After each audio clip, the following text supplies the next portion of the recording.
Quel est le meilleur investissement immobilier? Est-ce que c'est les immeubles à logement, s'acheter une maison d'abord, louer un condo ou un chalet ou encore l'immobilier commercial?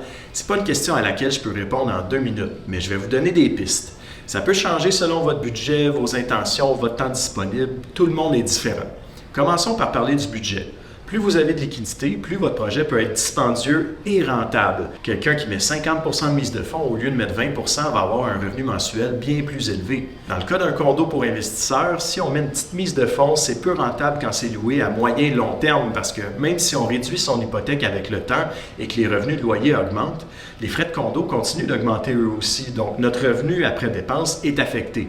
Son seul avantage est que le temps de gestion est minime, l'extérieur du condo étant géré par la copropriété. Et quand vient le temps de le vendre, ça peut être plus difficile parce que l'acheteur doit respecter le bail en vigueur et ça devient compliqué pour lui de l'habiter. Si on veut que le condo soit plus rentable, on peut le louer à court terme, mais les secteurs permis sont de plus en plus limités et quand on fait de la location style Airbnb, ça devient plus demandant en temps parce qu'il faut nettoyer entre chaque personne ou payer quelqu'un pour le faire et ça affecte les revenus. Par-dessus ça, maintenant, il faut même obtenir un permis de la CITQ et avoir un numéro de TPS-TVQ comme pour une entreprise. Pour les chalets locatifs, la logique est un peu la même que pour les condos.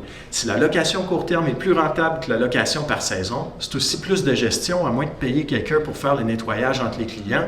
Et le chalet, lui, il vient avec un entretien au fil des saisons. Il y a juste à penser au spa ou à la piscine qu'on voit très souvent dans les chalets locatifs. Donc, avec un budget de base, l'avantage est plus quand on habite notre condo ou notre maison et qu'on réhypothèque après quelques années grâce à la prise de valeur. Ça nous donne de quoi investir et ça évite de payer un loyer. Quand on a un peu plus d'argent à investir, on regarde souvent les immeubles à logement. Avec les Plex, il y a beaucoup d'avantages fiscaux. On peut déduire les dépenses d'entretien et d'exploitation, entre autres, en plus d'augmenter les loyers au fil du temps, ce qui permet de refinancer l'immeuble dans le but d'en acheter un autre et de se bâtir un parc immobilier. Généralement, plus l'immeuble a de logement, moins on paie cher par porte si on compare des grandeurs de logements similaires, bien sûr.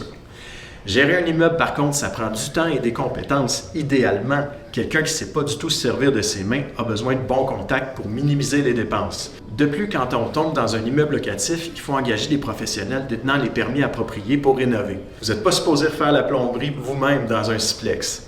Je termine avec l'immobilier commercial. Généralement, c'est un investissement plus coûteux, mais probablement le plus intéressant.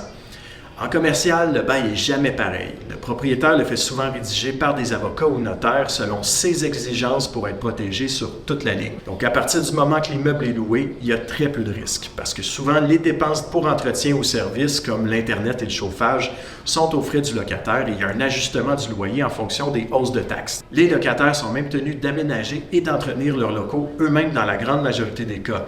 Donc, très peu d'implications en temps et des revenus stables, surtout que le bail est souvent signé pour plusieurs années. Au final, vous comprenez que l'investissement idéal pour vous dépend de votre profil d'investisseur. Si vous voulez clarifier tout ça, n'hésitez pas à me contacter.